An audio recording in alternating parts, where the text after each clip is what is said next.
Sunan Kudus atau yang mempunyai nama lain Sunan Jonopati dalam sejarah disebutkan sebagai salah satu anggota Wali Songo Kesultanan Demak.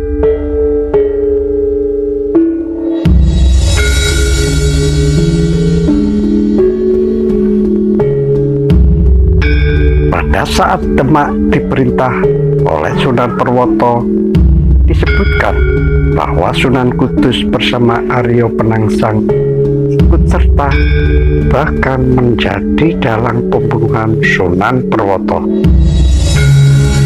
Keterlibatan Sunan Kudus dalam peristiwa pembunuhan Sultan Demak yang keempat ini telah membuahkan dendam.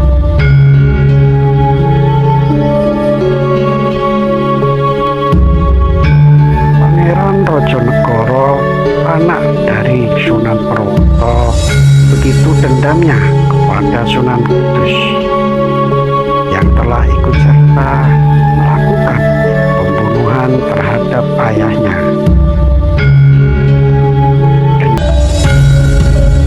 Dikisahkan bahwa anak Sultan Demak keempat yang bernama Pangeran Rajonegoro seumur hidupnya tak pernah berhenti mengharapkan kematian Sunan Kudus. Hal ini dikarenakan dia ingin membalaskan dendam atas pembunuhan ayah andanya. Demikian kuat keinginannya hingga kemudian dia meminta bantuan kepada seseorang yang bernama Tando Jupo untuk melakukan pembunuhan kepada Sunan Kudus. Pangeran Rajonegoro berkata, "Hai Tando Jupo, engkau ini saudaraku. Oleh karena itu, bantulah aku. Bila mana engkau bisa membunuh Sunan Kudus, engkau akan kuberi kekuasaan seperti halnya Aryo Penangsang yang memperoleh kekuasaan di Demak. Akulah yang akan bertanggung jawab atas tindakan makar ini, karena Sunan Kudus yang memulai semua ini. Dia telah menganiaya ayahku." Mendengar permintaan itu, Tando Jupo bimbang hatinya. Dalam hati kecilnya, dia menolak untuk melawan kepada gurunya. Akan tetapi, kalau mengingat imbalan yang akan diterima, yaitu uang sebanyak 10.000 beserta janji untuk diberi kekuasaan, dia pun tertarik juga. Akhirnya, Tando Jupo menyatakan kesanggupannya. Sunan Kudus sudah mengetahui di antara punokawannya, murid atau khotim, ada yang bermaksud jahat. Namun, Sunan Kudus tidak bersedih ataupun kecewa. Dia sudah mengetahui bahwa ajal itu tak melihat apakah itu diambil punokawan atau yang lainnya. Karena itu semua hakikatnya perbuatan Gusti Allah juga. Ketika Sunan Kudus melakukan sholat subuh, Tando Jupo menusuknya dengan keris dari belakang. Akan tetapi kerisnya itu tak mampu melukainya, bahkan patah menjadi dua. Setelah sholat subuh selesai, maka Sunan Kudus pun berkata, "Tando Jupo, bila kamu akan membunuhku, ini terimalah kerisku. Tusukkanlah pada ikaku. Pasti aku akan mati." Mendengar itu, Tando Jupo segera menjatuhkan diri sambil menyembah-nyembah dan menangis dengan kerasnya. Sambil Sesekali menciumi kaki gurunya, Tando Cupu meratap.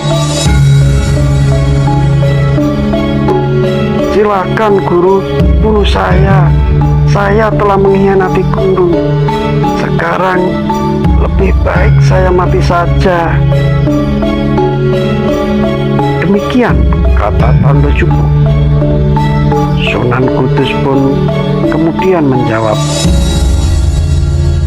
"Jangan begitu. Selesaikanlah apa yang menjadi kesanggupanmu. Bukankah itu yang menjadi keinginanmu? Lagi pula, apa yang kamu inginkan itu sesuai dengan keinginan Allah. Kamu hanya alatnya yang melaksanakan saja."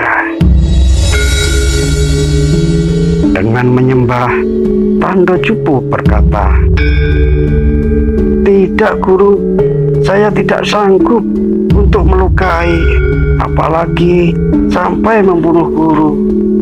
Sudah terbayang oleh saya siksa neraka seperti apa yang akan saya hadapi.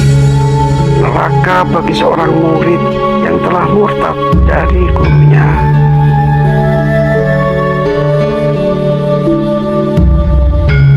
Kemudian berkatalah Sunan Kudus, "Salah kata-katamu. Bila kamu berpikir seperti itu, kamu telah membantah perintahku.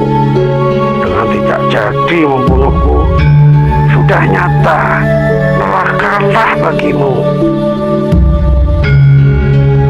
Setelah mendengar itu semua, akhirnya Tando Cupu menerima keris dari Sunan Kudus dan kemudian melaksanakan perintah Sunan Kudus sesuai dengan apa yang dipesankannya.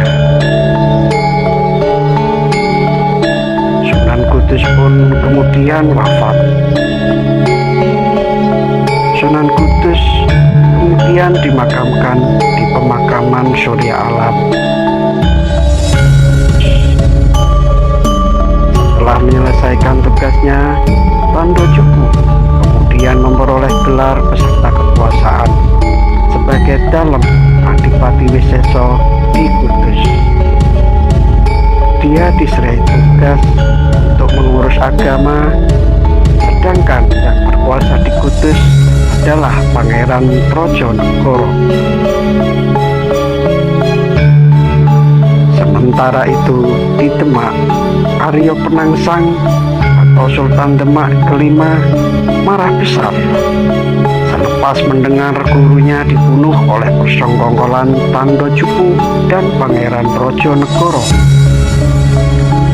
Aryo Penangsang kemudian berangkat ke Kudus untuk membunuh keduanya.